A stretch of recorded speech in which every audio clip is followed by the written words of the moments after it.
everybody. This is Joan and Callie from Q and Abe, a podcast by President Lincoln's Cottage. While we're looking for answers to the questions in the show, we sometimes run across things that don't fit within the main episode, but they're just too fascinating not to share. This bonus episode accompanies episode 3, Why Are There No Pictures of Lincoln in His Military Uniform? So if you haven't yet listened to that episode, that might be a good place to start. In our conversation with the residents of the Armed Forces Retirement Home, retired Staff Sergeant Jim Diamond told us a couple of incredible stories about his experiences serving in the Army, including while he was working as part of the detail serving Arlington Cemetery. I marched in Kennedy's inauguration parade, and at the time that happened, it was so funny. Well, I wasn't funny now, but at the time, I'd been there, say, about 3 hours or so. And a guy over in the barracks, because my wife hadn't got there yet, he said, "What squad did they give you?" And I said, "Squad?" I said, "They didn't give me no squad." He said, "What do you mean they didn't give you no squad?" I said, "I got the 1st platoon." He said, "What's your rank?" And I said, "I'm a PSG." The E8s and E9s were just starting to come out, and a PSG was the same rank as a sergeant first class if you wore the stripes, 3 up and 2 down. But the title changed. When you say PSG, I was an E7. So he said, "Ain't never been no E7s here." I said, "What are you talking about?" He said, "Black E7, ain't never been none here." I said, "What are you talking about?" I thought he'd been drinking. I thought, this fool's crazy. What he's talking about? You know? And so I didn't talk to him no more. So about 3 months later, I'd been there about 3 months, I got called over to the S3. And the S3 says, "I got a job for you, Sergeant Diamond." He says, "There's a guy here from Ebony Magazine." He said, "And I'd like for you to take him down, show him the caissons, go over to Fort McNair, show him the company we got over there, go out to the cemetery, show him a burial, go here, there, the flag, we may have a retreat that night and everything." And I said, "Yes, sir, it's not a problem." As soon as we walked out the door, the guy turned to me and says, "How many black officers you got?" I said, "Sir, that's way above my pay grade. You just left the man that can tell you how many we got." Because I just knew there was. We went all around, we come back, and as soon as we stepped in the door, he says, "How many black officers you got here?" He said, "We don't have any." About this big. Sweat broke out. The guy said, "Well, who's the rank in this Negro?" He said, "You've been with him all day." I got the Ebony Magazine upstairs. I do. They mailed it to me. I got a copy of it. That's amazing. That's really cool. Yeah. But I did. Who knew that? You know, I mean, this, like I said, Kennedy's 1963. Yeah, and that was before Kennedy was killed. I mean, we're talking about the parade when I marched in the staff. Mm-hmm. That's when I knew something was wrong too. I mean, I was a platoon sergeant. What am I doing marching with the staff, with the officers in the front? But what they did, see, we wore them long coats we used to call horse blankets, you know. Yeah. No stripes or nothing on them. Yeah. So when you march up there, there were 3 officers in the front, there was the CO in the middle, 3 officers in the front, and 3 enlisted men in the back. I was on the right side of the enlisted men. Yes. Oh, for gosh. And that was to throw everybody off that most people thought I was an officer. I didn't have no rank on. Yeah. And so they figured that there was at least one black officer in there.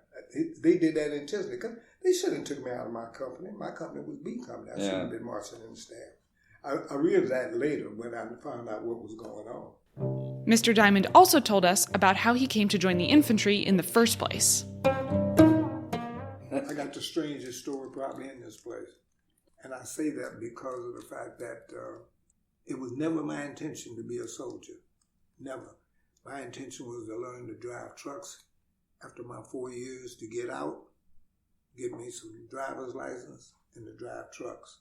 And somebody up there said, "That ain't what's going to happen with you." I had no business being in the infantry. I never wanted to hurt people. I never had any bad intentions about. And the point of being in the Army, and that's what I told the recruiter I went there, I said, "I just want to be a truck driver." And he said, "I'll see that you get that." And I said, "Right." And he gave it to me. And it wasn't until I come back and went to Fort Belvoir, and the guy told me, he said, "I don't know nobody. and they come up with what they call a levy. And they said I couldn't get out to service, and they were going to send me to Korea. And I still didn't think that was so bad because I figured I was still going to be a truck driver, but I wasn't. They made him a BAR man, which is an automatic rifle, and that's what the enemy's trying to get to. See, he knows that part. So my first Purple Heart was carrying coffee and donuts. I was a flunky.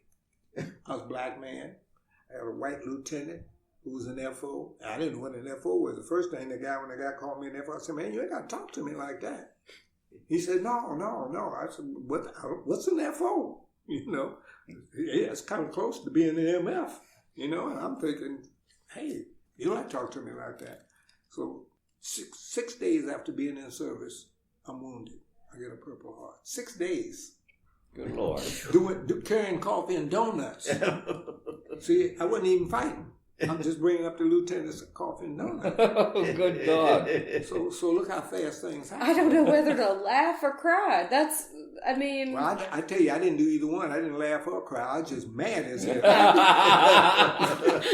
The third option is yell about it. Exactly. That's all. I was just mad as hell. But I told him I didn't want to be here no more. The guy said, I said, what's he laughing at? He said, you think we want to be? I said, no. Let me tell you this. You laughing at the wrong thing. I don't want to be here with you no more. If I'm going to get killed over here, I want to get killed fighting.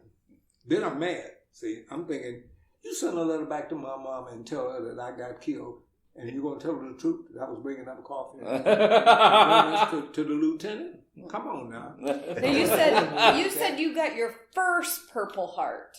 Yeah. Does that mean that you've had others? No, that's all I ever got. You know why? I was so damn much smarter after that. I wasn't carrying no more damn coffee and donuts anymore. And I was on the other end. I was angry. Mm-hmm. You know how many people I killed over there? I'm not going to tell you. But I tell you, it's more than 50. Sure. How about that? For a kid who didn't want to do none of that.